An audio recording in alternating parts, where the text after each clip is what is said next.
pumpkins, I haven't filmed like this for ages, being standing up. It's kind of weird, but it's kind of cool. Like, I haven't filmed a video like this for years since last year. Is that a bit of grey hair? No, it's not. I don't know. Today is December 30th, which means tomorrow is December 31st, which means tomorrow is New Year's Eve, and I'm kind of crapping myself because it's nearly the end of 2017, and this year has gone so quick. There have been so many highs, so many lows, not only in my personal life, but in society, in the world. There have been so many highs, so many lows, but then we've shot back up and been like, we are the world, we can do this. But yeah, it feels weird making what happened in 2017 in a video, because it only felt like a few months ago I was making what happened in 2016, and this year there's so much stuff that's happened in my life that has been incredible, and I never thought I could ever do, and there have been things that have happened in my life that have been heartbreaking and really knocked my confidence as a person and as a child of God. I'm going to go into a couple of them, but first I'm going to talk about some of the things that have happened in England and in the UK over this year.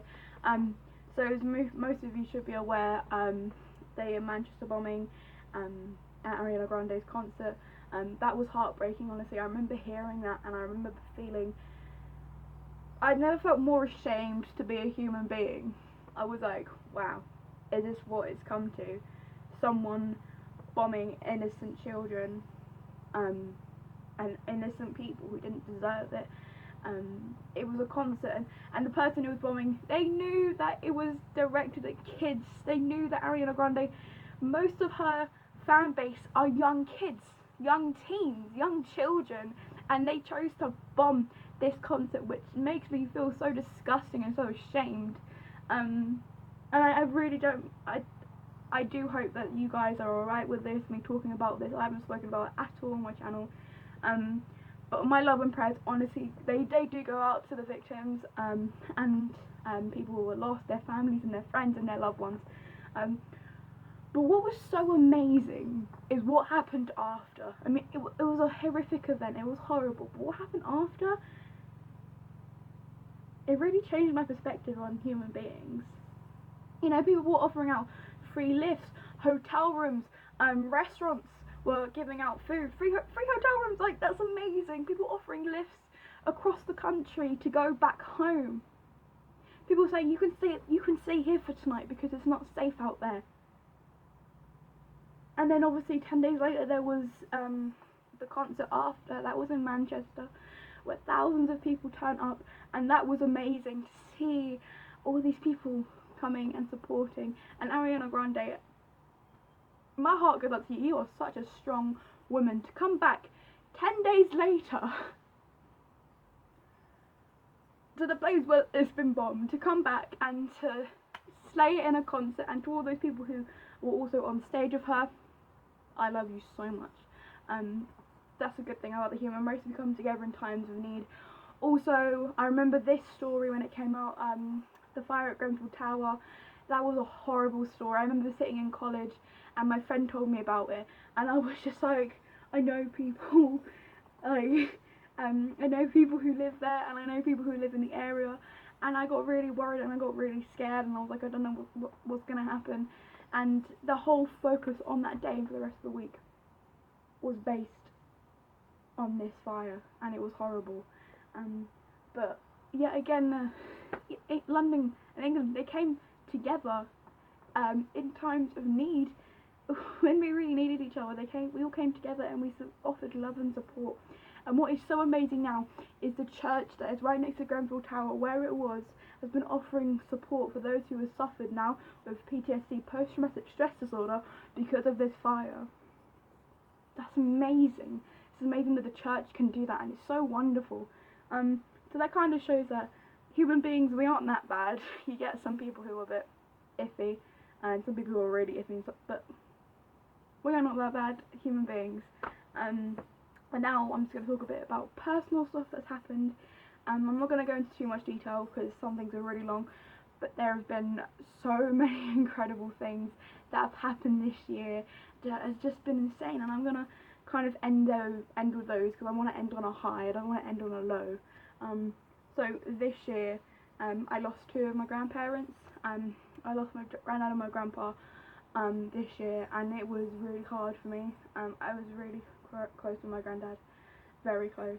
And to see him go was horrible. And same with my grandpa, we were really close. But they were old, so it was kind of expected. But they lived good lives, and I love them no matter what. And yeah, I love them so much. I've been through heartbreak this year. I've dated people who have broken my heart so many times. I've opened up and my heart's been broken yet again. It's nothing new. I was in a couple of relationships this year, which makes me sound like, oh, I'm a gold digger. I'm really not. I just want love like everyone else. But I dated people who made me feel like rubbish. Someone dumped me because of my mental health. Someone left me for someone else. Someone left me and they called me a fat slag and everything, and I was like, that's cool. Nice to know. And my heart's been broken ever since, and it's slowly getting fixed again.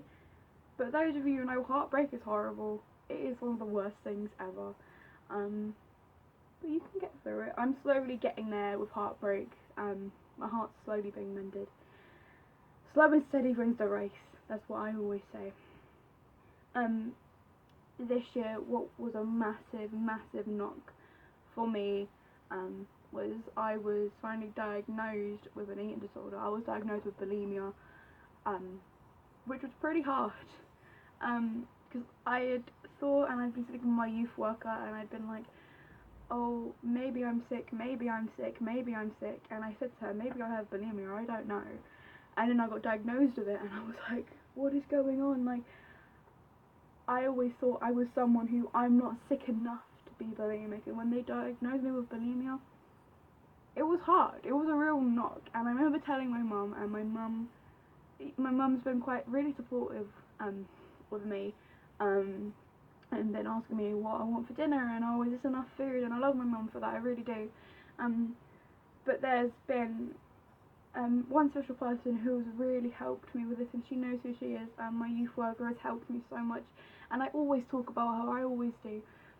But she's an incredible woman, and she has helped me so much this year, not only with my bulimia, but with other mental health stuff and with other situations. She has helped me so much, and I'm so thankful for her to be in my life. Like, if it wasn't for her, I wouldn't have had the courage to tell my mum I'm bulimic. I wouldn't have the courage to admit to myself that I've got a problem. Because of her, I've admitted I've got a problem, and it needs fixing. So thank you, youth worker. I love you so much, and you best watch this video, because I love you. And mental health this year has been sorry, it's been up and down this year constantly, but I've been on a road of recovery, which is amazing. And now onto the good stuff, because there's loads of good stuff that's happened. I'm going to mention a few, but it's been amazing.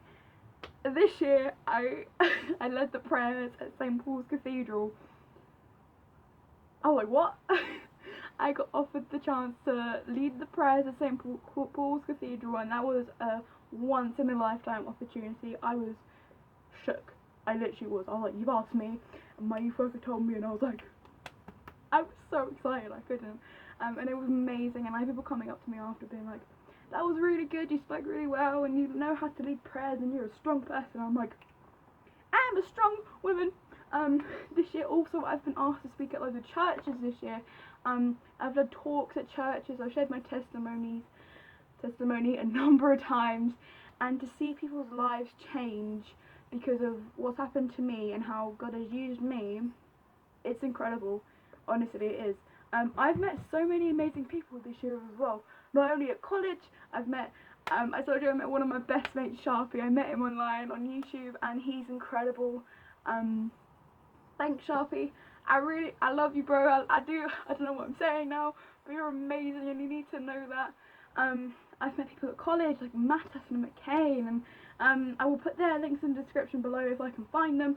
And my relationships have grown with Suffolk family, and it's grown with Josh and Alex and Kylie and Mel and Stacey and everyone. It's just boom! It's grown so much and it's insane. I cut my hair this year, which I thought I could never do, but I did it somehow, and that was a little bit difficult. And most importantly, I got a job.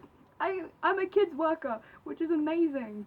Like, I'm a kids worker. I work with kids. Kids listen to me and listen to me about what I've got to say about Jesus. That's like,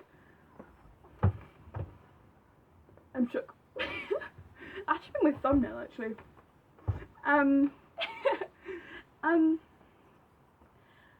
But guys, you know, some people have had really good years. Some people have had really bad years.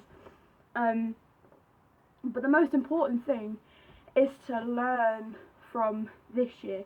You may have had a really crap year, and I feel so sorry for you. If this has been the worst year of your life, I feel my heart goes out to you, honestly. But you can learn from what's happened to you, from what mistakes you've made, from anything you can learn. It's a learning process. I look back at 2017 and I'm like, do I want to change it? No. 2017 has been the most eventful year of my life so far, and I wouldn't change it for the world. I wouldn't.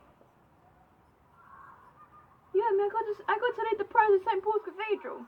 But then again, I also got diagnosed with bulimia, which, this is amazing, this is not great. But they kind of leveled it out and made it an alright year. I hope you guys have enjoyed this video. If you did, please give it a thumbs up. And remember, guys, that 2018 is on its way, and this is your opportunity to shine, your opportunity to make a difference, your opportunity to change the world! Which is awesome, because we all can change the world. If it's one step at a time, 1 year at a time, we make a change. This year could be your year, you never know. I sound like I'm on the X Factor. This year could be your year. You never know, guys. Thank you all so much for supporting me this year. I love you all so much. Like I said, I love getting messages off you guys. It makes my day. And yeah, I hope to see you next year. That sounds really cheesy. I hope to see you in a few days and when 2018 starts. But I hope you stick on for the ride. I've got some pretty cool videos coming up, and I've got a project coming up which is really cool, and I can't wait to tell you guys about it. And I'm just gonna be like, yes, I'm gonna be starting a series here, and it's gonna be cool. I don't know what that was. But thank you guys so much for everything. But like I always say, stay positive, stay happy, stay you, stay strong, and stay I love you all so much from the bottom of my heart. Subscribe, become a pumpkin, become one of us. We hit 50 subscribers, which is quite cool. Maybe in the 2018 it will hit 100, who knows. Guys, I love you so much. I'll see you very soon. I know what I'm doing. Bye guys, love you, happy new year.